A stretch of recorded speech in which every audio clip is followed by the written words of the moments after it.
I'm Alexander Soriagiani. It's 10:35 a.m. December 13th. As I said, downstairs in the kitchen. So these kids, like I said, this concept of cash cows, a piece of this is there may be people who butter you up, promise you money, but they may have the idea of turning you into a cash cow.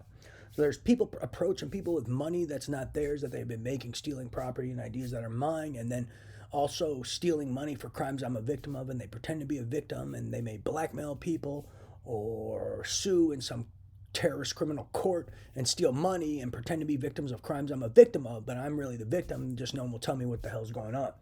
So maybe they steal this money and then they hand out money to people illegally, but their agenda is to give you illegal money and stolen money and then turn you into a cash cow and blackmail you, and maybe even a holder of money illegally.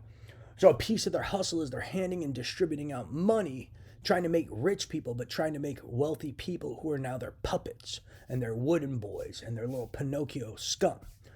So I guess they disguise their hidden agendas as altruism, or they're hooking you up. But they're really hooking you up so that they can then later have you hold this money, blackmail you, and control you and use you like a puppet. So they're turning you into a cash cow is what they call them, cash cows. While also, I guess, creating this Stockholm-like syndrome, like you're friends and you're cool, but you're really not. You're just a tool they're using, and you're holding money for them, and you're a face person and carrying out agendas for them, and you're really just their puppet. So be wary for that. And so then a piece of this is these people they catch doing illegal shit, they'll give money to, and then they'll try to keep their face clean, and but they're really their cash cow and a source of finance and a way they can have money distributed places without holding it on them is another piece of this.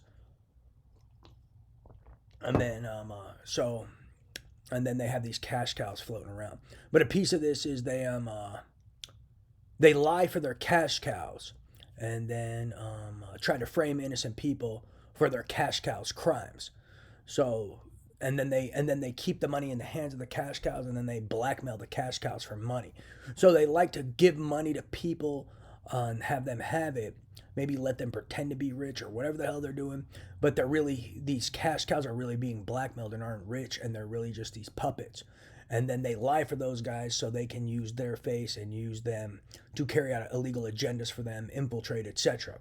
Like KP, for example. He may be a cash cow, and people are lying for him because he's an infiltrator, as well as they can blackmail him for money that's not his and blackmail him to do things. So be wary for that, as well as Bologna and other kids. Oh, yeah, I'm still unblackmailable. I still tell these guys to eat shit. But I want real court in real life. So pay attention to who these kids lie for, especially when you're like, these guys have told 1,000 lies for this guy. That's how you can tell they're probably a cash cow and one of their wooden boy infiltrators, influence people, face guys. Be wary.